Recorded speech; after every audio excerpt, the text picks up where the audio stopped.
How's it going, everybody? This is Cameron White with White Light Astrology, giving you guys your April 2019 horoscope for Pisces, Sun, and Rising. Thank you guys so much for being here and liking and watching and sharing and subscribing. I love and appreciate every single one of you guys. Let's go ahead and cut to the chase. I wasn't able to do my last month's horoscopes, so I apologize. Happy belated birthday. I know last month must have been so difficult for you guys, my poor little Pisces. But there's two things that I wanted to address that are going to be happening in April that kind of started in March, and that's going to be, one, Venus entered Pisces in March and is going to be in Pisces for the majority of April.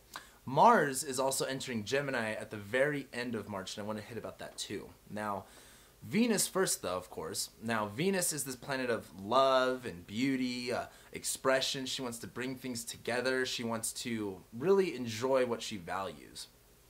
Venus has been in I almost said in Saturn. Basically, Venus has been in Capricorn and Aquarius for the past couple months, where she's had boundaries and walls and rules to work with when it comes to terms of her expression and her enjoyment. As she goes into Pisces, she doesn't have these boundaries anymore, because this is not only a Jupiter-Neptune sign, it's about not having boundaries, it's about exploring the boundless and about really getting in depth with that stuff. Now, Pisces is Venus's exiled sign, or exalted sign, I should say. Venus really likes to be in Pisces, and this is really good because Venus is about to go into your first house. Venus, going into your first house in her exalted sign is like you're going to be feeling a lot more positive, especially after this Mercury retrograde that we had, but we'll talk about that in a second. Venus going through your first house, you'll be feeling better, you'll be looking better, maybe attracting a little bit more, especially because this is one of Venus's favorite signs. This is a good thing. You'll be enjoying a lot more of yourself and your own personality and enjoying the Venus and Pisces stuff a lot more than you usually would. Now, the next thing is on March 31st, we're going to have Mars enter Gemini, and this is going to be in your 4th house. Now, Mars is this planet of action and energy and drive. It's also our focus. It's a dry planet. It has to deal with anger and frustrations and things like that. And Mars is about to go into Gemini, which is a dualistic sign. It's a mutable sign where Mars isn't really focused on one thing. Mars is trying to multitask, and Mars is wanting to learn as quickly and fundamentally about whatever it is it's pursuing as quickly as possible, so then it can do that stuff. So as Mars is in Gemini, it could be spreading itself a little bit thin, can be a little bit unfocused, trying to do this and trying to do that. Mars is going to be in your 4th house of your family life, your home life, your parents, where you live. And Mars being this planet of, anger and frustrations, you definitely could have some more issues and some more problems going on with your family and your home life and your living situation. There could be, it could be this way and that way. It's kind of like splitting things up into two.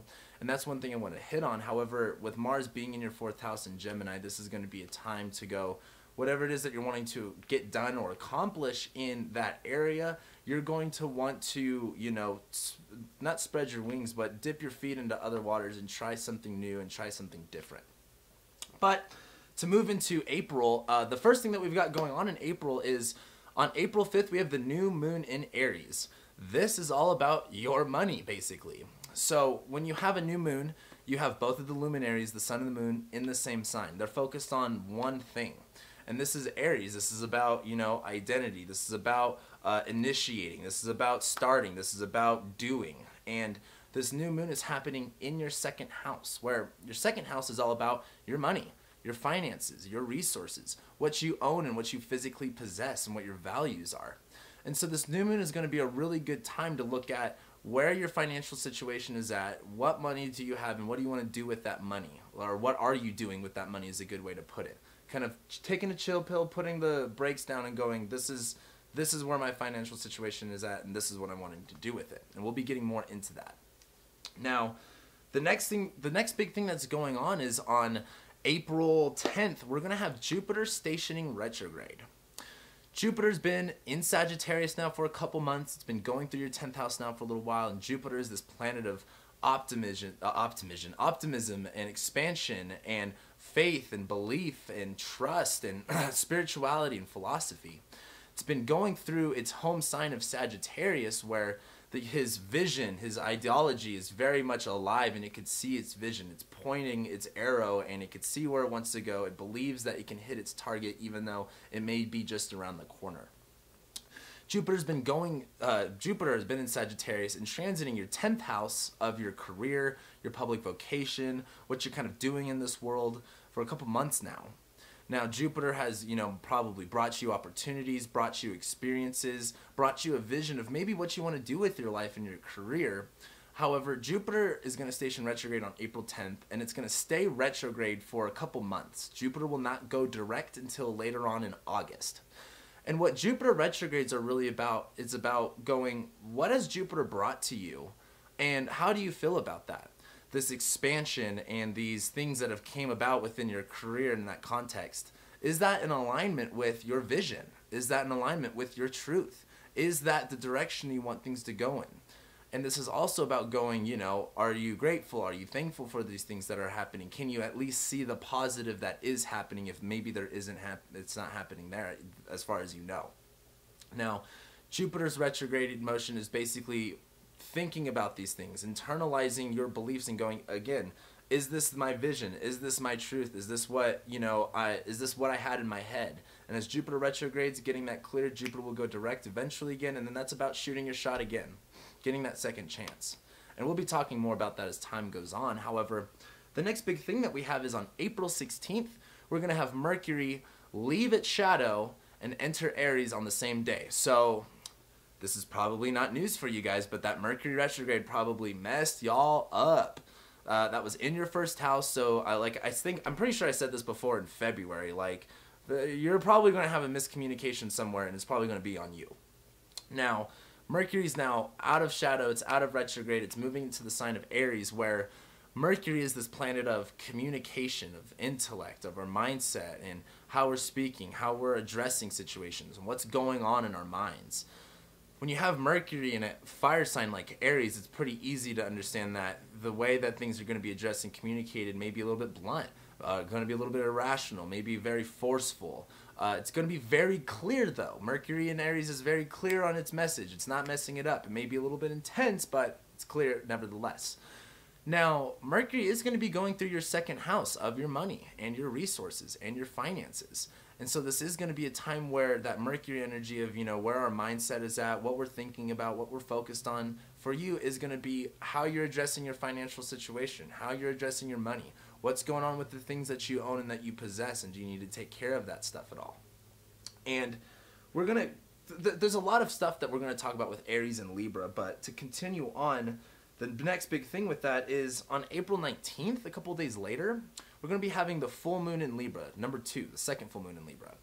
And it's not really too crazy that we have 2 full moons in Libra. Sometimes it just happens like that. But I do think it's important that it's highlighting this axis in your chart one more time than it usually should. So we have the new moon in Aries. This is resetting your intentions and what you're doing with your finances and your money. Then we have Mercury going into Aries, where this is starting to get more on your mind. And what this is going to come down to is this full moon in Libra in your 8th house. The moon is lighting up what we don't always see, what is hidden, what we don't always see. And this is happening in your 8th house, in a house that you can't really see. It's in aversion to the ascendant. You can't see what's going on there. It rules hidden things. It's all about, death, taxes, inheritances, your partner's money. And so I think this full moon in Libra is going to be illuminating this area of your chart of other people's money, your taxes, inheritances, debt, death, collecting. This is kind of building the bridge in between the two, where that new moon and Mercury in Aries is focused on your finances and money. What does that look like, building the bridge with, maybe you owe someone money. Maybe this is, you have to focus on your partner's money and your money together to kind of get a clearer situation. Maybe you have to still pay your taxes and you need to work on that, and maybe you owe a little bit. This full moon in Libra is basically illuminating this area of what you're trying to do with your money and what other people are trying to do with their money. So be a little bit aware of that. However, as we move forward, the next day we're going to be having the Sun enter Taurus on April 20th, and we're going to have Venus enter Aries. So on April 20th, the Sun will move into, not Pisces, it's going to be moving into Taurus, which is going to be your 3rd house, actually. The 3rd house is about how you communicate, how you express, your writing, your thinking style. It has to deal with your neighbors, has to deal with your siblings. And so when the sun's going right here, this is where some attention, some energy is going to be focused on. Not the biggest deal in the world. However, Venus will also be entering Aries at this time. So you get to enjoy Venus being in your first house and cleaning up the mess that Mercury made, and this is going to feel a lot nicer. Venus is then going to go into her sign of detriment. You know, Venus is an exalted sign as Pisces. She likes to be there. Venus doesn't like to be in Aries. It's not her favorite sign in the world to be in. She doesn't get to do Venusian things there, and she has to do things in a Mars way. And so Venus, this planet of value and connection and expression and bringing things together, has to go about bringing things together by separating, by cutting, by addressing and initiating things. And this is going on in your second house of like we've been talking about, of your money, of your resources and your finances. So while Venus goes in this area, you may feel more possessive about what you own, about what you do want to have, and what you know what money you do want to make. But this is also going to be a time of addressing, you know, if you're not making the money that you want to, where does that need to come from, and how do you need to go about it? You know, if like you kind of have to force the situation together, kind of in a sense. And that is going to be a pretty big deal as we continue on through April into May. Now, as we do move forward, on April 22nd, the sun is going to conjunct Uranus in Taurus, where my biggest thing with this is if you haven't really felt what Uranus is doing in your chart right now that Uranus is locked into Taurus, it's in your third house. Uranus is this planet of, you know, liberation and freedom, breakthroughs and breakdowns, the unexpected happening. Your third house is your siblings, your neighbors. This has to do with your writing style, your communication style, how you speak.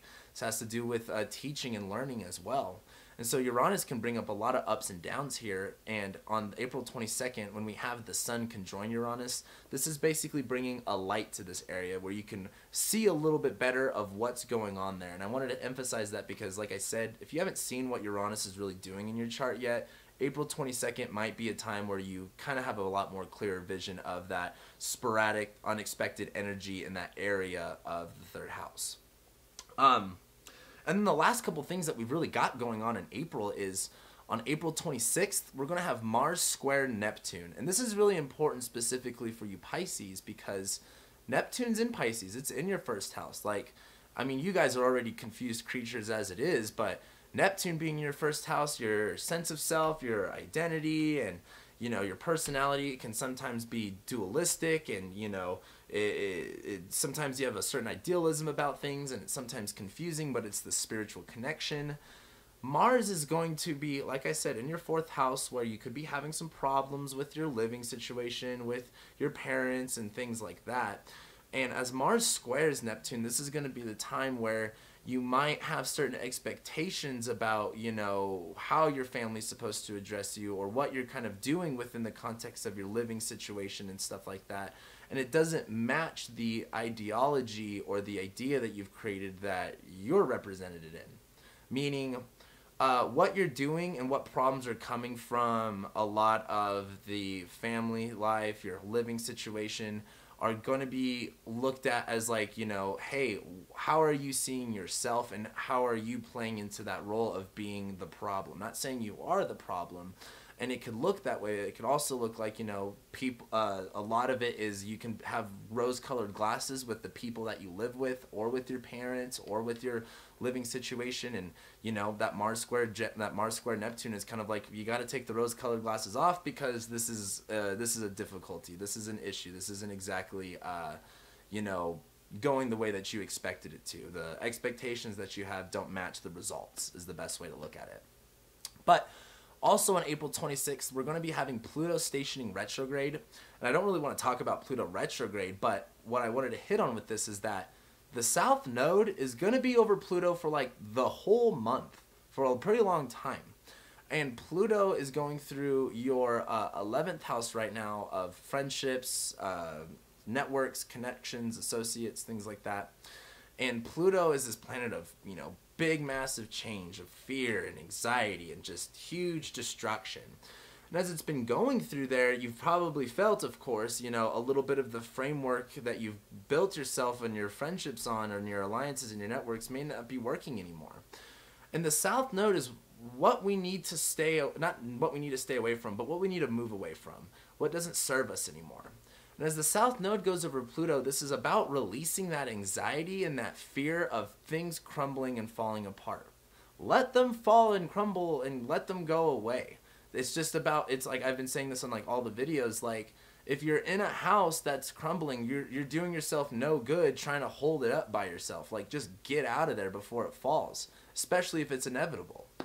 Now, the South Node going over Pluto is going to be a big time of releasing a lot of that fear and anxiety we have around that. But on the last day of April, on April 30th, we're going to have the South Node go over Saturn. Saturn is really close to Pluto at this time, at the end of April. Like, it's about as close as it's going to get. Saturn will eventually retrograde and move away from Pluto, and then they'll conjunct exactly in January. But Saturn is creating these limitations and these walls and these barriers, and, you know, it's saying no to things like, you know, friendships and colleagues and groups of people. It could be a lot of problems you're experiencing in this area. The South Node going over Saturn is like, let's not look at this as barriers or walls and limitations, and how can we use what we see as walls and limitations as a foundation for support for moving forward and moving ahead. You know, Saturn at the end of the day is wanting you to be more disciplined, wanting you to be more mature, wanting you to be more authentic, wanting you to build and do things that are going to have lasting results, stuff that you can commit yourself to. And as the South Node goes over Saturn, this is kind of like, yeah, you could see where things are, you know, holding you back, where the barriers are, where the walls are, but how can we use this to our advantage? How can we build a better foundation off this? How can we reconstruct how we work with our friends, how we work with our colleagues, how we work with other people? This is also humanitarian stuff. This is, you know, that's 11th house stuff, you know, giving back to the community. So as the South Node goes over Saturn on the last day of April, this is going to be a time to, you know, nut up or shut up. Kind of like, you know, you can let Saturn's walls get to you, or you can go, no, I'm going to actually build something supportive for myself with this and with everybody else. And with that being said, that's what I got for you guys. So thank you guys so much for watching and liking and sharing and commenting and subscribing. I love and appreciate every single one of you guys, and I'll be seeing you next month.